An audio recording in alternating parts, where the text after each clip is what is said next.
Salut les taupiens, je suis super content de vous retrouver pour cette seconde partie sur l'histoire des montagnes Disney. Une vidéo que vous avez été très nombreux à me demander et je vous remercie des retours sur ma première vidéo qui date déjà d'il y a 6 mois. À l'occasion des 25 ans de Space Mountain, on avait déjà commencé à explorer l'histoire des montagnes Disney, d'abord le Matterhorn, les premiers Space Mountain, et on avait aussi abordé les différentes versions de Big Thunder Mountain jusqu'à celle de Disneyland Paris qui a ouvert en 1992. Mais finalement, dans les années 80-90, on est encore qu'au début de l'histoire des montagnes Disney. Je vous propose donc qu'on passe à la seconde partie de l'histoire des montagnes Disney. C'est parti! Alors que les parcs Disney n'ont plus rien à prouver avec leurs montagnes, eh bien, il y a un Imagineers qui s'appelle Tony Baxter et qui commence à imaginer la création d'une nouvelle montagne Disney. À l'époque, à Disneyland, il y avait une zone qui était complètement vide, qui s'appelait la zone Beer Country. À l'époque, la seule attraction, c'était les Country Beers, qui était une attraction qui avait été d'abord imaginée pour Walt Disney World. Il a été question de relancer cette zone. Et à l'époque, la direction de Disney voulait absolument ce qu'on appelle les bûches. C'est un type d'attraction aquatique très populaire dans les fêtes foraines et dans les autres parcs à thème. Mais à l'époque, les Imagineers étaient pas vraiment ok avec cette idée. D'abord parce que c'était un type d'attraction qui était trop répandu et qui utilisait une technologie jusque-là déjà beaucoup vue à la fois dans les fêtes foraines et dans les parcs populaires. Sauf que les Imagineers, ils ont très vite compris que ce serait grâce à la storyline, mais aussi au landscape, c'est-à-dire à l'apparence qu'aurait l'attraction, qui pourrait se sortir de la banalité, qui pourrait réinventer le genre des bûches. Et c'est là que Tony Baxter a pensé au film dont on a déjà beaucoup parlé sur cette chaîne, La Mélodie du Sud. La construction de l'attraction, elle a démarré en 1987 à Disneyland. L'attraction, elle a coûté 75 millions de dollars et à l'époque,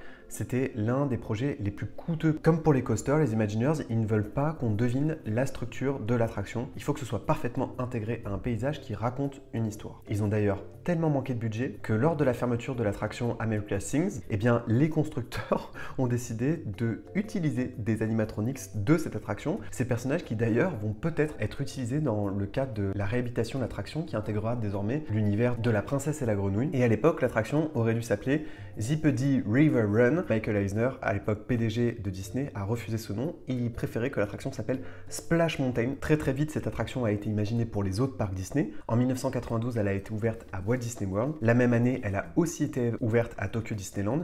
Et d'ailleurs, aujourd'hui, Tokyo conserve la version d'origine de l'attraction, tandis qu'en Californie et en Floride, l'attraction sera désormais thématisée sur l'univers de la princesse et la grenouille, suite aux polémiques dont on a déjà parlé, mais ce ne sera pas l'objet de cette vidéo. Je vous propose qu'on se plonge dans l'histoire de l'attraction. Qu'est-ce que l'attraction raconte une fois à l'intérieur, puisque c'est ça finalement qui a fait que l'attraction est devenue un hit, à la fois grâce à sa storyline, mais aussi grâce à sa musique. Quand vous êtes dans Splash Mountain, vous êtes plongé dans la version animée de La Mélodie du Sud, donc uniquement tout ce qui était animation et non pas prise de vue réelle.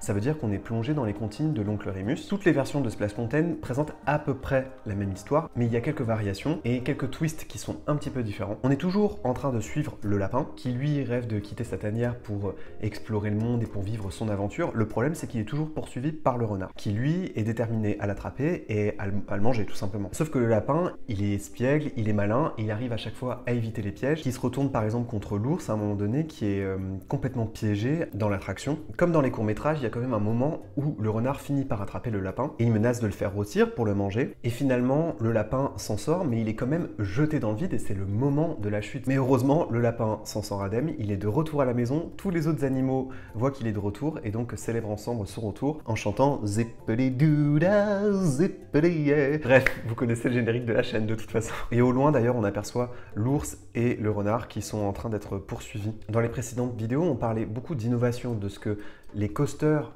comme Matterhorn et Space Mountain avaient apporté d'un point de vue technique au parc Disney. Splash Mountain n'a rien apporté d'un point de vue technique, par contre, il a apporté une autre forme de magie, c'est celle que Disney maîtrise le mieux en plus de la technique, c'est-à-dire la musique, les paysages. C'est un univers extrêmement familier, profondément nostalgique. Tout le monde chante cette fameuse musique qui ensuite a été réutilisée dans tous les parcs Disney du monde. Et avec l'ouverture de Splash Mountain, Disneyland Resort, c'est le seul parc Disney qui a la chance de revendiquer autant de montagnes. Désormais, les Imagineers, ils souhaitent s'exporter, ils souhaitent adapter leurs montagnes dans les autres parcs Disney du monde. On l'a déjà vu avec Big Thunder Mountain, qui est plutôt adapté fidèlement. Et puis, il y a le cas de Space Mountain. Space Mountain était d'abord copié comme à Tokyo Disneyland, mais ça, c'était sans compter Tony Baxter, qui pour Disneyland Paris avait une vision complètement différente.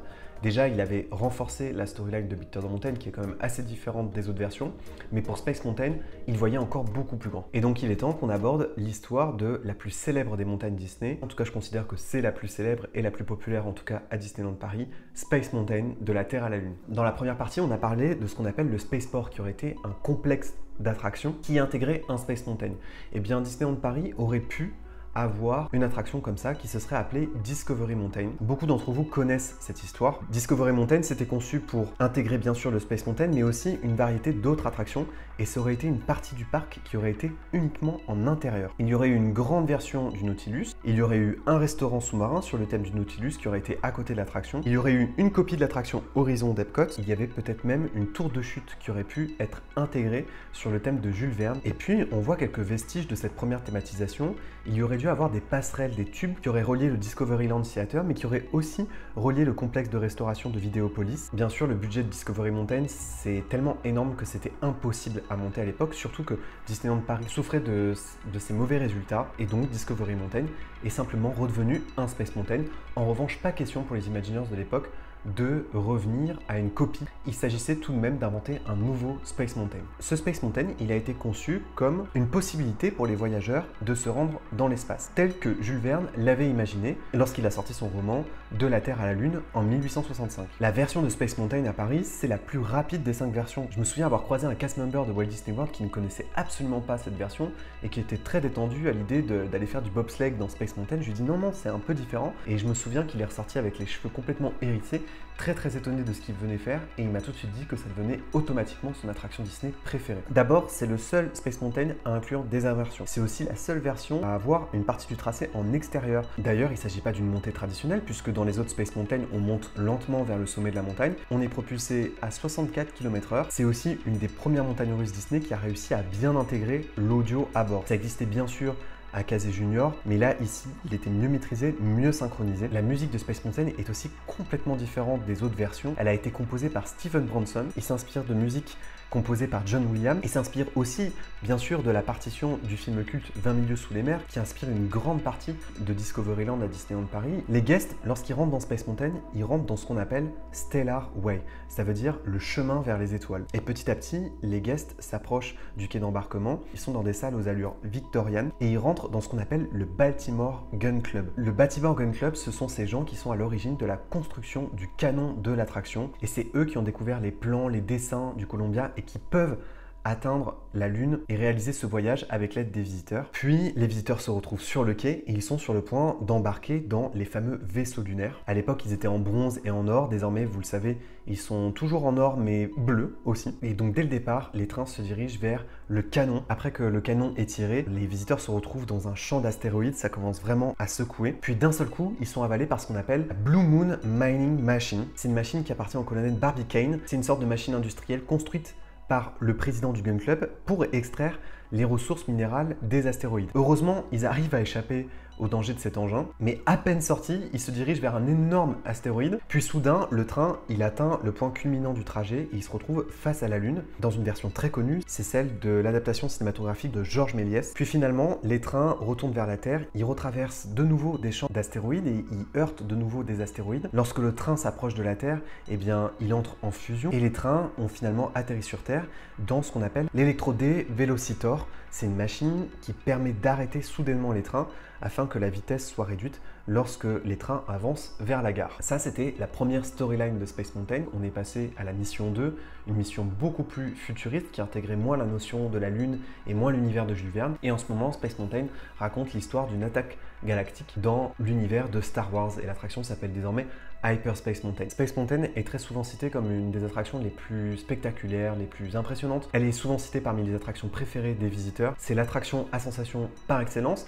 Et tandis que Disney assoit la popularité de ces montagnes, puisque aucune d'elles n'a été détruite pour l'instant, le Matterhorn existe toujours à Disneyland et toutes les autres ont été conservées, bien que parfois elles soient un petit peu remodelées. Et bien Disney veut continuer à inventer des montagnes et 10 ans après l'ouverture de Space Mountain à Disneyland Paris, Disney décide de créer une toute nouvelle montagne pour son nouveau parc Disney, Disney Animal Kingdom. Je parle bien sûr de ce qu'on appelle l'expédition Everest, qui d'ailleurs est souvent comparée à son aîné, c'est-à-dire le Matterhorn qui a ouvert en 1959 à Disneyland, parce que toutes les deux, elles présentent un décor de montagne enneigée. Et puis il y a toute une histoire autour de ce qu'on appelle le Yeti, bien que ce ne soit pas exactement le même personnage et qu'on ne soit pas du tout dans la même zone géographique. L'expédition Everest, c'est aussi un coaster unique d'un point de vue technique, parce que ces trains se déplacent en avant mais aussi en arrière. Il y a un twist au milieu de l'attraction. Aujourd'hui, Expédition Everest, c'est la plus haute des montagnes artificielles de Walt Disney World Resort, donc plus haute que Big Thunder Mountain, que Space Mountain, Splash Mountain. Mais ce qu'il faut bien comprendre, c'est que cette montagne artificielle, bien que très haute,